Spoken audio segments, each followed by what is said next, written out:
Hello friend, this is doctor Anil Meena. I am senior orthopaedic physiotherapy. Friend, आज हम बात करें हमारे लोअर लिम्ब के फ्रैक्चर के बारे में, यानी आपके कमर के नीचे वाला हिस्सा।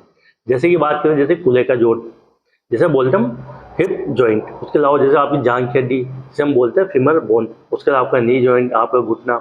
उसके अलावा आपके लोअर लेग यानी टिबिया फिबुला। उसके अलावा यहाँ पर आ जाता है हमारा एंकल जॉइंट। उसके अलावा यहाँ पर आते हैं हमारे जैसे कि जो फुट की जो बोन है, जैसे कि टार्सल, मेटाटार्सल और फेलेंजस। तो इन यहाँ पर हम देखेंगे कि यहाँ पर फ्रैक्चर होने पर ये आपके लगभग लगभग कितने दिन में जुड़ जाते हैं। उसके अलावा जैसे कि जुड़ जाती है, जुड़ने के बाद में यहाँ पर आपको कौन कौन सी एक्सरसाइज करनी चाहिए जिससे आप नॉर्मल अवस्था में आ जाए। शुरू करते हैं फिर हमारे लोअर लिम्ब के फ्रैक्चर के बारे में। तो सबसे पहले हम यहाँ पर बात करते हैं हमारे कूल्हे का जोड़, जिसे हम बोलते हैं हिप जॉइंट। फ्रेंड, यहाँ पर जब फ्रैक्चर होता है तो ज्यादातर यहाँ पर जैसे कि डीएचएस प्लेट का यूज किया जाता है। उसके अलावा स्क्रू वगैरह का यूज किया जाता है, यानी सर्जरी का ओपिनियन लिया जाता है।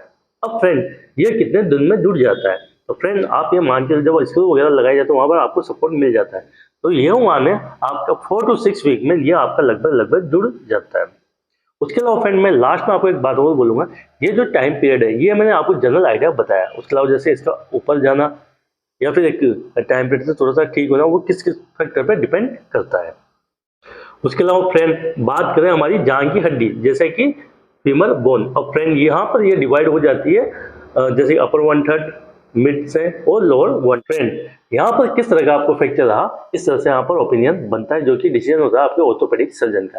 भाई यहाँ पर इंटरलॉकिंग नेल डाली जाए या फिर यहाँ पर आपको प्लेट वगैरह की जाए। तो फ्रेंड, इसका जो जुड़ने का समय होता है वो आपका होता है मोटा मोटा 4 to 6 वीक, यानी 1 से 1.5 महीने के अंदर आपके जुड़ जाती है। उसके अलावा फ्रेंड, यहाँ पर बात करें जैसे कि हमारा नी जॉइंट। अब नी जॉइंट में हमारा पटेला भी होता है। उसके अलावा जो हमारी टीबिया बोन देती है, यानी लोअर सरफेस आपकी टीबिया होगी, और ऊपर वाला हिस्सा हमारा जो है ना फीमर बोन का लोअर एंड होता है। तो यहाँ पर अलग अलग पोर्शन बन जाता है, तो हो सकता है यहाँ पर थोड़ा सा ऊपर नीचे चलता है। अब जैसे कि मान के चलो आपको lower end of the femur का फ्रैक्चर था, अब वो वाई शेप में भी हो सकता है, टी शेप में भी हो सकता है। उसके अलावा पटेला है, पटेला आपको फ्रैक्चर किस तरह से रहा, जैसे कि ट्रांसवर्स फ्रैक्चर है या फिर उसमें कम्युनिकेटेड फ्रैक्चर, तो उस पर भी डिपेंड करता है।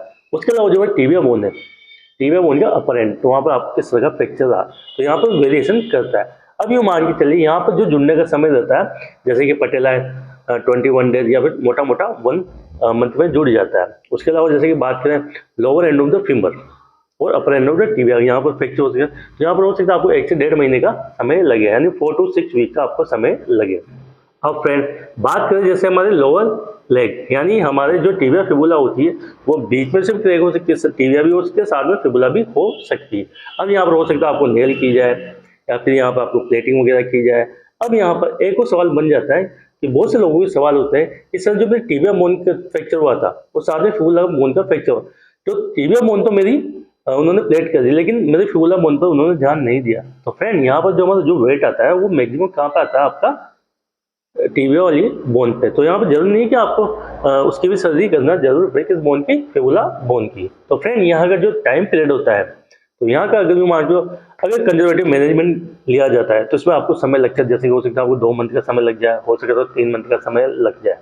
उसके अलावा जैसे कि यहाँ पर ऑपरेटिव प्रोसीजर का या फिर सर्जरी प्रोसीजर का यूज किया जाता है, तो यहाँ पर आपको 1.5 से 2 महीना या कभी कभार 3 महीने का आपको समय लग सकता है। क्योंकि फ्रेंड, यहाँ पर क्या होता है, हमारा जो सर्कुलेशन जो होता है उसमें कमी पाई जाती है, जिसकी वजह से थोड़ा सा यहाँ पर डिले यूनियन होता है। अब फ्रेंड, बात करें जैसे एंकल ज्वाइंट। एंकल ज्वाइंट का मतलब मिडिल मेलुलस और लेटरल मेलुलस होता है। लेटरल मेलुलस यानी बाहर की जो साइड में जो रहता है वो हमारा होता है फिबुला बोन का, और जो अंदर वाला होता है वो हमारा होता है टिबिया बोन का। तो यहाँ पर भी आपको यूं मान के चलिए, यहाँ पर आपको 1.5 से 2 महीने का समय लग सकता है, क्योंकि यहाँ पर लैक ऑफ इसकी वजह से ब्लड सप्लाई की कमी की वजह से, क्योंकि यहाँ पे हमारी मसल्स कम हो जाती है।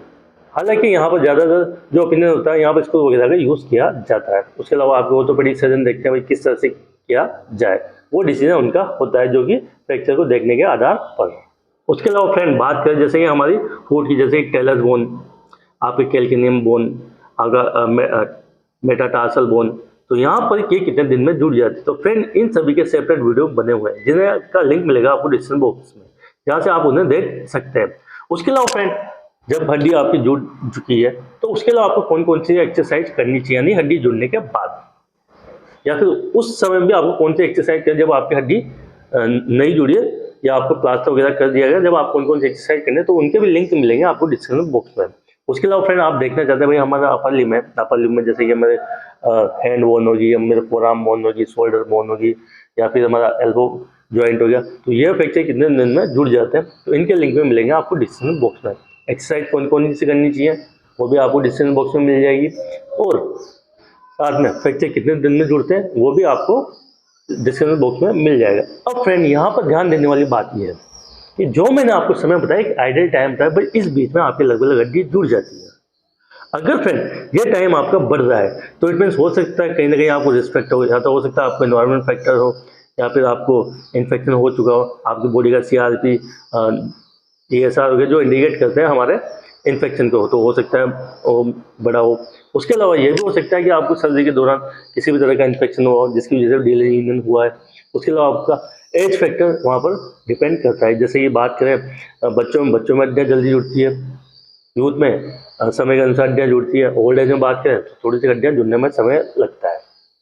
तो यहाँ पर इस तरह से वेरी करता है। तो ये आपके डॉक्टर आपके जैसे आपने डॉक्टर को दिखाया, अब डॉक्टर सामने बोल जाएगा भाई 1 महीने बाद आके दिखा लीजिए, तो 1 महीने में लगभग आपकी 1 से 1.5 महीने में हड्डी जुड़ रही है। अब डॉक्टर साहब ने दोबारा एक्सरे कराया, एक्सरे कराने का उन्होंने लगा कि यार कैलस फॉर्मेशन है ही नहीं है, तो उससे वो सजेस्ट करते हैं भाई आप 15 दिन रुके या 10 दिन रुके, तो इस तरह से उनका ओपिनियन बनता है। लेकिन ये आइडियल पीरियड में लगभग आपकी हड्डियाँ जुड़ जाती है फ्रेंड। उसके अलावा जैसे कि बात की जाए कि आपको अपनी डाइट के अंदर कौन से फूड एंड सप्लीमेंट लें जिससे आपकी हड्डी जल्दी से जल्दी जुड़ जाए, फ्रेंड इसका भी वीडियो बना हुआ है, इसे भी आप डिस्क्रिप्शन बॉक्स से देख सकते हैं। तो फ्रेंड ये था हमारा लोअर लिम्ब के फ्रैक्चर के बारे में। वीडियो अच्छी लगे do thumbs up. Thank you so much. जय हिंद, जय भारत।